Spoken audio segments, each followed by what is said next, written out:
ભરૂચના માફિયાઓ બેફામ બન્યા છે। ટોલ પ્લાઝા પર ટ્રકના ચાલકોની માફિયાગીરી બેરિયર તોડી પાડીને નાસી છૂટવાના 20 દિવસમાં જ આ 4 બનાવ સામે આવ્યા છે। મહિલાકર્મી ટ્રક ચાલકોને રોકવા જતા માંડ બચ્યા, ત્યારે પોલીસે સદોષ માનવ વધના પ્રયાસનો ગુનો દાખલ કર્યો છે। પોલીસે 4 ટ્રક ચાલકો સામે ગુનો દાખલ કર્યો। બેરિયર તોડીને નાસી છૂટવાના 20 દિવસમાં આ સતત ચોથો કેસ સામે આવ્યો છે, જે ટ્રક ચાલકોની દાદાગીરી સામે આવી રહી છે। એક બાદ એક અનેક બનાવો સામે આવી રહ્યા છે।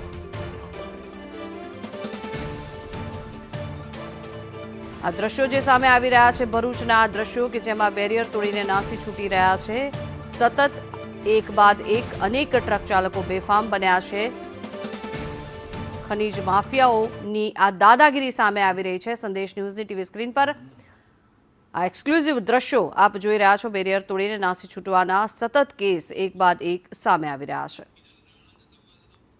વધુ માહિતી મેળવીએ, સંવાદદાતા વિરલ રાણા જોડાયા છે આપણી સાથે। વિરલ, વારંવાર આ પ્રકારના કેસ સામે આવી રહ્યા છે। ટ્રકના ચાલકોની માફિયાગીરીને દાદાગીરી સામે આવી રહી છે, શું એક્શન લેવાય છે?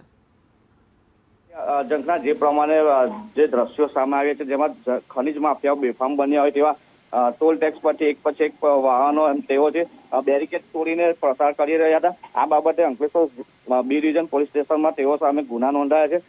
બનાવની જે ગંભીરતા છે તેને જો જોવામાં આવે તો ભરૂચ જિલ્લામાંથી જે નેશનલ હાઈવે પસાર થાય છે તેની પર મુલત ટોલ ટેક્સ ચાલુ છે, જેમાં 20 દિવસમાં 4 જેટલા બનાવો બન્યા હતા, જેમાં ઠાકોર ધણી લખેલી ટ્રકના જે ચાલકો છે તેઓની માફિયાગીરી સામે હતી। ટોલ ટેક્સના બેરિકેડ તોડીને લાઇનમાંથી તેઓ પસાર થઈ રહ્યા હતા। આ બાબતે એક મહિલા કર્મચારી તેઓ ટ્રકને રોકવા જતા તેને બી કતરી નાખવાનો પ્રયાસ કરવામાં આવ્યો। આ બાબતે ગંભીર પ્રકારના ગુના આ ટ્રક ચાલકો સામે નોંધાય છે અને પોલીસે સીસીટીવી મેળવી તેઓની અટકાયત કરવાના કાર્યવાહી કરી છે। જી, આભાર સમગ્ર માહિતી બદલ।